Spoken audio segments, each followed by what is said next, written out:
Ito guys, ito nga pala yung unang araw ko ng paggamit sa tatay ni Laila. Sayang naman kasi yung skin kung hindi ko gagamitin. Diba? Siyempre, ako muna kong dinalawan, yung namin. Medyo mahirapan kasi ako pag hindi ko siya pinansin. Oh, baka magreklamo ka pa. Tignan niyo naman yung dalaw namin. Buong pwersa. After ka ba itong bakit ka mag-anak ni Mirana? Nagulat ako kay Kalan. Bigla na lang nag-iba. Tignan niyo naman, naging green yung apoy. Ganyan na ganyan ako pag nagsusunog ng kahoy. Tapos may plastic. Plastic ng taho. Naku, delikado. Nagdikit pa. Sama-sama tuloy kayo sa isang hiwa. After that, pagkatapos nun, dinalawan ko naman si Gyutaro. Medyo malambot pa kasi to. Kaya mga damage ko, hindi niya masasalo. Ba, tamo to. Wala ng turtle. Bakbakalan ng bakbakan. Pero ako, uunahin ko yung mga nasa likuran na. Ganito kasing ginagawa ng mga nakakalaban ko sa RG. Pero hindi ko ginagawa yung pagdalaw sa marami. Katulad nito, power.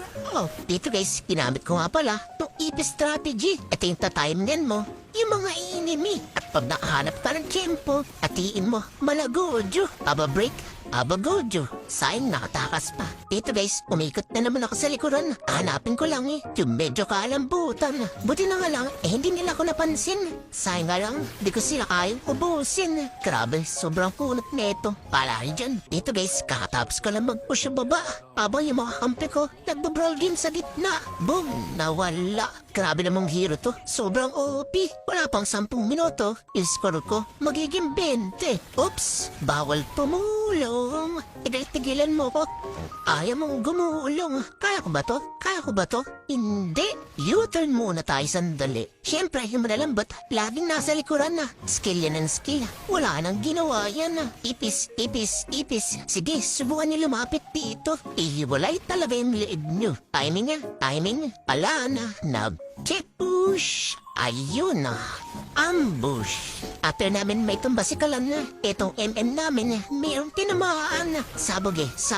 Sayang, hindi ko nadali. Birthday ata nila. Sa puntong to, naantay na lang namin yung Lord. Balak ko nga lang sanang pumitas ng isa. Kaso ang punat nito, hindi talaga kaya. Kaya sabi ko sa kanila, atras muna. Uultiyan-tiyan na. Ala, nawala. Grabe naman yung tatay ni Laila. Ito lang atay nakakaisang wanit. Isang tira. Power. Oh, dito base, nawala lang ako sandali. Naglalod na yung mga kalaban na. Pero hindi ko na sila pinansin.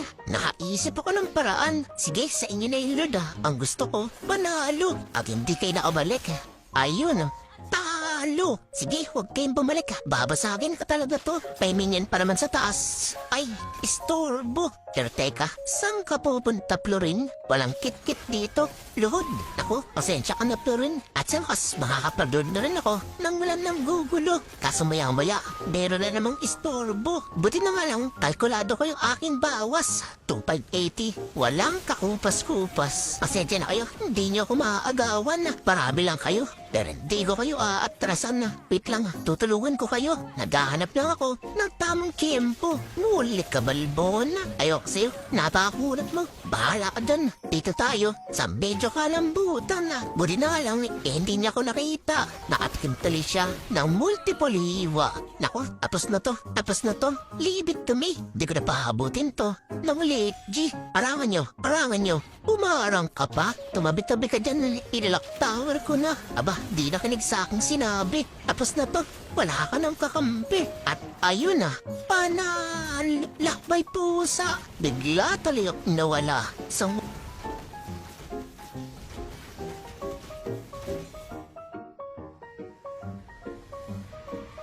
Para araw-araw kayong victory!